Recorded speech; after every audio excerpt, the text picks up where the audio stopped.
We've been talking about how this COVID pandemic has created an ebb tide across our nation, that the going out of the tide has exposed what is underneath. It's always been there. It's just the ebb tide has now exposed it. So last week we looked at this on a national level. Positively, it exposes our willingness and our discipline to actually stay home and shelter in place, which of course is now going to be tested now that states are beginning to open up. On a negative side, it exposes our terrible inadequacy of the healthcare system, especially for minorities. But this week, we want to turn the focus on ourselves, on a personal level. What does it expose in us personally?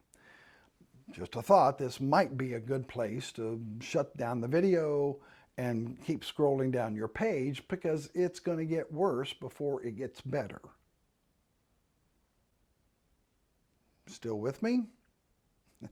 If you'll stay with me, I promise there's good news at the end of this video. Let's start on a positive note with our personal exposure. This pandemic, this ebb tide has exposed in us a very innovative and entrepreneurial spirit. It's exposed a thoughtfulness among us to check on our aging neighbors. It's exposed a desire for many people to go and volunteer at the local food bank. It's exposed that we are able to cope with less, to do with less, and that's a good thing. It's exposed our love for family walks in the middle of the day. It's exposed our love for 1,000-piece puzzles, maybe 300 pieces. It's exposed our new appreciation for the teaching profession. Right, parents?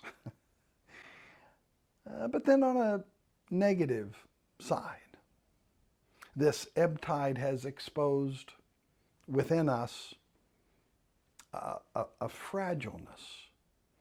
It has exposed our loneliness. It has exposed a deep anxiety level. I want to know what's going on. It's exposed our addiction to being a control freak. It's exposed our ill-managed finances. It's exposed our lack of patience with everybody and everything. It has exposed all kinds of character flaws. And I'm going to let you fill in the blanks for all of that. So, what do we do with all of the exposure of our failures and shortcomings, our nakedness? What do we do when all of our sinfulness is being exposed? I don't know how you were taught. When I was growing up in church, I was taught to respond to all of this with shame.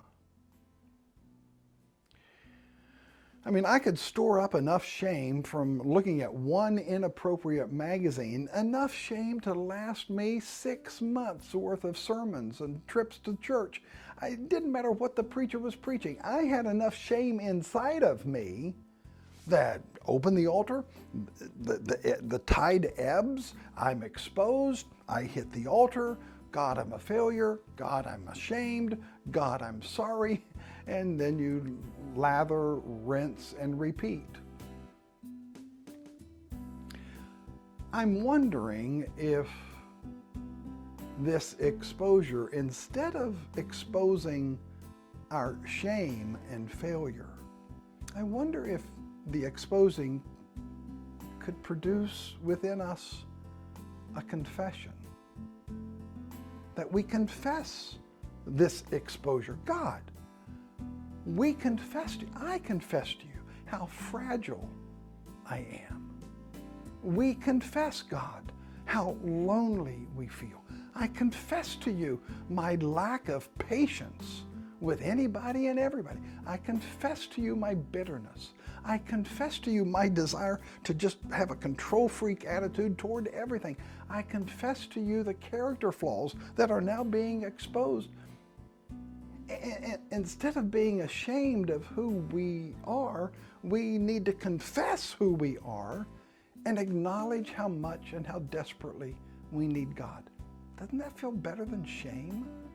Instead of shame, confession. Listen to Psalm 137. Psalm 137, right at the end of the psalm, starts out with searching, but then at the end in verse 23, it comes to a deeper level of searching. Psalm 137, verse 23. Search me, O God. Expose me. Test me. Look into my life. See if there is any wicked way in me. Expose me. Open up my life. Open up my heart. What do you see inside of me?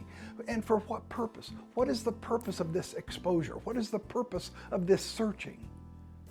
It's not for shame and judgment.